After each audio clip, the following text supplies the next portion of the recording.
Hello and welcome to a new video and indeed new series by myself, Bunty.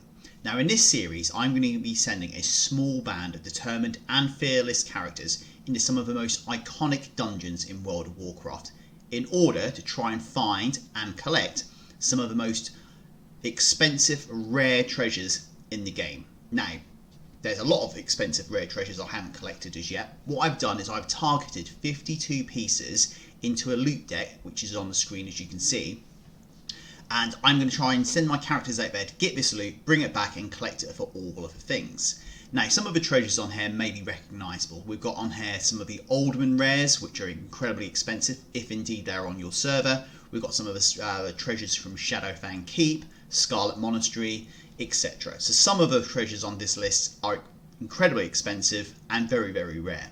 Some of them are a bit more modest, so we've got some of the treasures from RFK, BFD, Race of Endowns, so some of those are a bit more achievable. Yet, in the 8 years I've been playing World of Warcraft, until now I haven't come across them. So this loot deck, 52 items, which I want to try and collect, don't know how long it's going to take, they're all on there. So from very modest pieces to incredibly expensive pieces. So how is this series going to sort of go?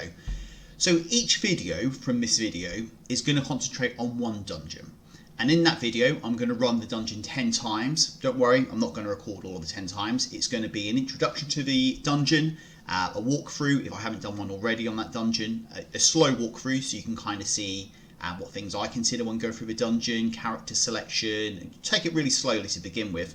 Subsequent videos of the dungeons will be a bit more fast paced and I'll just go through. And then in each dungeon, at the end of each dungeon, after I've run it 10 times, I'll have a highlights reel, if there are any highlights, where I've got any of the good loot, including any of the ones on the screen, or any really sort of valuable items I intend to sell, I'll include in that.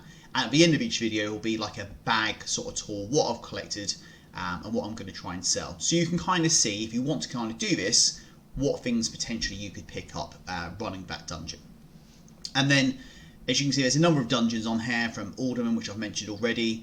The vast majority of which are vanilla dungeons, with two exceptions. We've got Drakthran Keep, which is the Astral Lightbow, which I want to try and collect, as well as the final one on there, which is the Two of Diamonds, which is in the Sunwell, the Fellsteel Longblade Plan, which, although it's not specific to the Sunwell, I've actually found in there twice already and sold both. This time I want to collect it and keep it.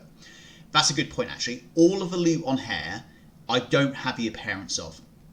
So when I do find this, for the first time anyway, that will be me collecting the appearance. So if I find the jackhammer, for example, I'm not going to try and sell it, that will be me literally collecting the appearance. Whether I use that appearance or not is irrelevant, but that's the aim of this, to collect the appearances. So subsequently, if I collect a second one of these rare items, then I will of course look to go and sell these things. Now on that, when I run these dungeons, I'm going to be picking up a lot of loot. Some of the loot is going to be pretty expensive. Some of it is going to be, very, very cheap. I'm going to try and set myself like a target of any loot which is, say, worth over 10,000 EU market average. I'll probably look to sell, as well as any sort of dungeon-specific blues. The rest of the stuff will probably just be vendors, because what I don't want to do is end up with hundreds of pieces of loot that I'm relisting once every day or every other day when it's not going to sell. So I'm going to be quite ruthless about what stuff I keep and what stuff I don't keep. What else is there to talk about? So let's look at the band of characters I'm going to be sending through, which are listed at the bottom of the chart. So essentially, most of the work is going to be done by 3 characters. We've got Karakachian, who is a druid of mine on my home realm at the moment, which is Tarren Mill. So he has been designated, I think there's 8 dungeons there, from Alderman all the way up to Stratholm. So he's going to be responsible for doing those. And the reason I'm allocating dungeons to specific characters is because one of the add-ons I'm going to use, which I'll talk about in a minute, Scrap, when I collect some of this loot, which really isn't worth anything, I can actually just annotate that as Scrap. So it means every time I leave, it automatically vendors to make things a lot easier. The second character on the list is Duck Duck, who is my hunter on my old realm of Magferidon, which I'm going to leave on there for the moment. He's got 3 dungeons he's going to be looking at, and again, when I go into those dungeons, I'll talk about why I've allocated him to those dungeons. Any loot on those which will be picked up, I will look to sell, but Magferodon is a medium population realm, so it's going to be a little bit more tricky to get some of the sales on there. And the final character I've got is Fearens, who is one of my Alliance characters, and she is on Silvermoon, and she has got 4 dungeons allocated to her as well. Now, the reason I'm splitting the dungeons between different characters and different realms is because of dungeon locks. You can only run a maximum of 10 instances in an hour, and some of the instances, which I'm going to run, some of the dungeons are very, very quick. You can kind of get done in a few minutes. So if I want to record several videos at the same time, what I don't want to do is kind of get dungeon locked and then have to wait for 30 minutes, 40 minutes to then record another video. I can just bounce from one to another. And that's it. And the final dungeon you can see on the screen is Sunwell, which is kind of allocated to miscellaneous or an assortment. And the reason for that, there's a lot of dungeon-specific recipes, which are bind on pickup, in the Sunwell, which I haven't collected yet. So I need to run through on my blacksmith, I need to run through on the leather worker, jewel crafter, etc. So for now, whilst I try and collect all those sort of Sunwell bind on pickup recipes, there isn't going to be an allocated, collector, gatherer to go just purely to the Sunwell, because there's others, and hopefully in the time I've collected all these bind on pickup specific recipes, hopefully I'll have collected the Fellseal Longblade plans, which I can then send to my blacksmith, because that's a BOE rather than a BOP. I think that kind of sums things up. Okay, let's talk about the add-ons, sorry, quickly. Now, the add-ons you can see listed in the little yellow box at the bottom there. Now, if you're not a fan of add-ons or don't want to use any add-ons, you don't really need to use any of them. I would say all of the things is useful, because you can see on the screen what you've collected and what you haven't collected, just as a mental sort of reminder.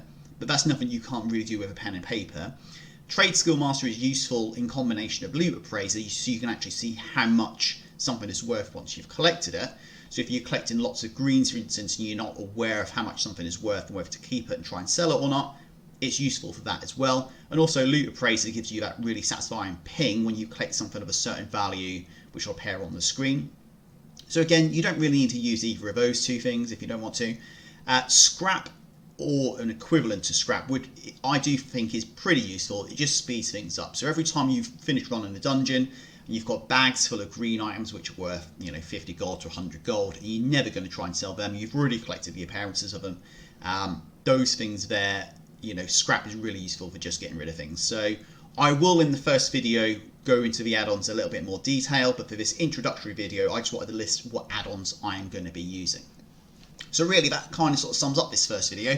How long is this going to take to try and collect all of these 52 items, some of which are incredibly rare? In the 8 years I've been playing the game, I've never come across any of them. I have no idea. But hopefully it's going to be fun trying to collect some of these things. It's going to be frustrating at times as well.